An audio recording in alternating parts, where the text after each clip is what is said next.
দুবার তিনবার dress change করি।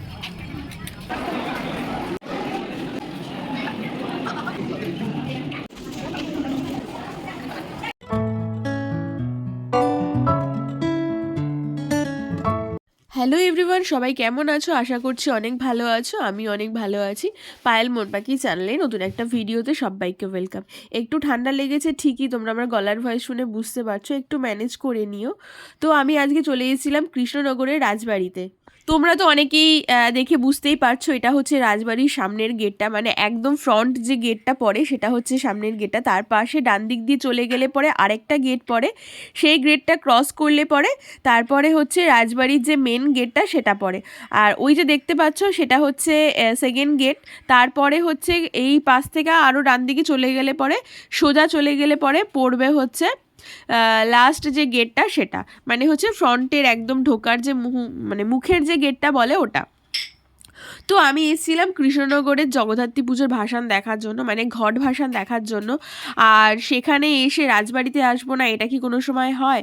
তো যতবারই কৃষ্ণনগরে যাই না কেন কোনো কারণে, তো রাজবাড়ি যাওয়ার চেষ্টা করি, ভালো লাগে, ভীষণ ভালো লাগে।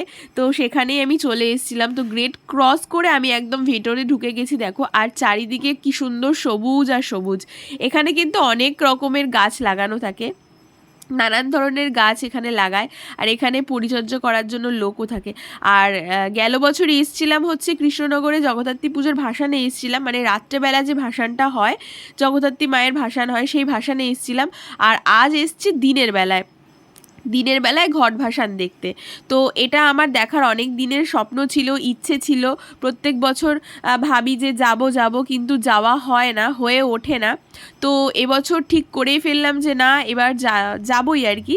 আর এই যে দেখো, এই যে পিলারগুলো দেখতে পাচ্ছ, এখানে তো অনেকেই অনেক রকম ফটোশ্যুট করে। আর তোমরা কি জানো, এখানে এসে আমি একজন সেলিব্রিটিকে দেখেছি, সেই সেলিব্রিটিকে তোমরা দেখতে পাবে, আমার ভিডিওতেই রয়েছে।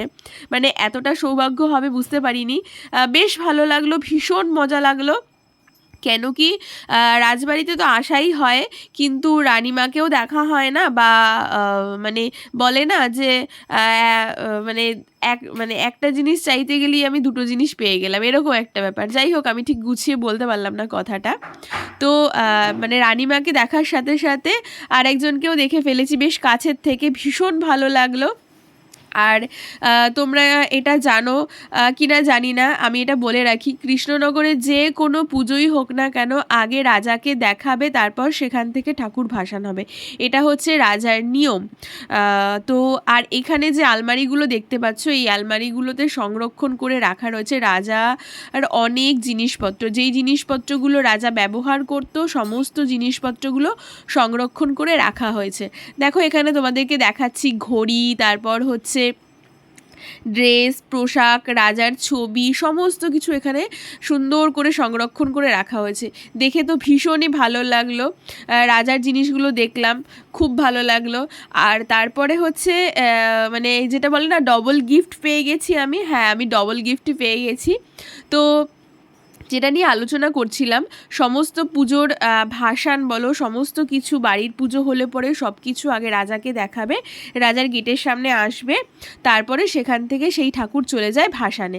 আর এই যে দেখো, জগদ্ধাত্রী মা, মানে রাজবাড়ির জগদ্ধাত্রী পুজো হয় যে, সেটা হচ্ছে এই জগদ্ধাত্রী মা। আর এখানেই কিন্তু এই মণ্ডপেই দুর্গা পুজো হয়। তো আমি দেখতে পাচ্ছিলাম ওখানে রানীমা রয়েছে, তো ওই জন্য চলে গেছিলাম তাড়াতাড়ি করে রানীমার কাছে। তো রানীমার কাছে গিয়ে দেখতে পাচ্ছি যে সৌম্যদীপ্ত সাহা বলে যে বাচ্চাটা আছে, তো সে সেই দিন এসছে আর কি রানীমার সঙ্গে দেখা করতে, রাজবাড়িতে ঘুরতে। তোমরা দেখতেই পাচ্ছ, ভীষণ সুন্দর লাগলো, ভীষণ ভালো লাগলো। ওর সঙ্গে কথা বললাম, তো তারপরে সেলফি নিলাম, ভীষণ বাচ্চাটা কিউট। যাই হোক, তো কি বলবো, আর সব কিছু নিয়ে হচ্ছে অসাধারণ লাগলো। রানীমার সঙ্গেও দেখা হলো, কথা বললাম। আর গেল বছর এসেছিলাম ঠিকই দুর্গাপুজোর সময়, কিন্তু রানীমাকে দেখতে পারিনি, কি রানীমার কাছে যেতে পারিনি, কেন ওনার টাইম হয়ে গেছিলো, উনি চলে গেছিলো। আর এই বছরটাও কিন্তু অনেক টাইম হয়ে গেছে, লেট হয়ে গেছে, তারপরেও উনি যায়নি, সবার সঙ্গে দাঁড়িয়ে কথা বলছিল। বেশ ভালো মানুষ, ভীষণ ভালো মানুষ, প্রত্যেক বছর পুজোতে উনি থাকে এখানে। আর এখানে দেখো, রাজার সমস্ত কিছু, মানে যেগুলো রাজা ব্যবহার করতো সমস্ত কিছু সব রেডি করে রেখে দিয়েছিল। আর আমাদের এখানে তাড়াহুড়ো করছিল, কেন কি লেট হয়ে যাচ্ছিল বলে সবাইকে বাইরে বের করার জন্য মানে প্রশাসন থেকে খুব উদ্যোগ নিয়েছিল, কারণ অনেক দেরি হয়ে গেছে, প্রায় 2:30 বেজে গেছিলো।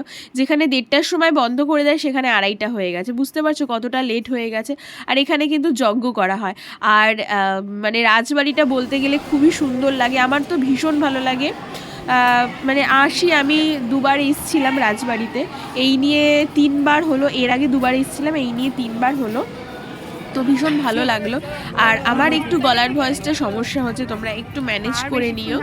তো দেখো আমি এখানে কথা বলতে বলতেই যাচ্ছিলাম, সবাই তাড়াহুড়ো করছিল যে গেট দিয়ে দেবে বলে।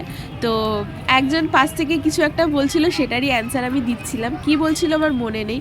তো ভিডিওটা পুরোটা দেখতে থাকো, তাহলে বুঝতে পারবে।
সুসজ্জিতভাবে তারা মঙ্গলময় ঘরকে নিয়ে এগিয়ে চলেছে বেলা তারা বাড়াবাড়ি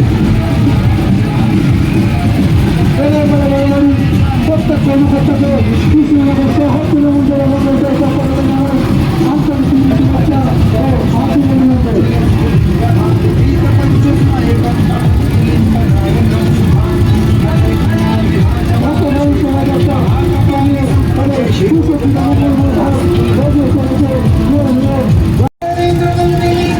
চিত্রপত্র জি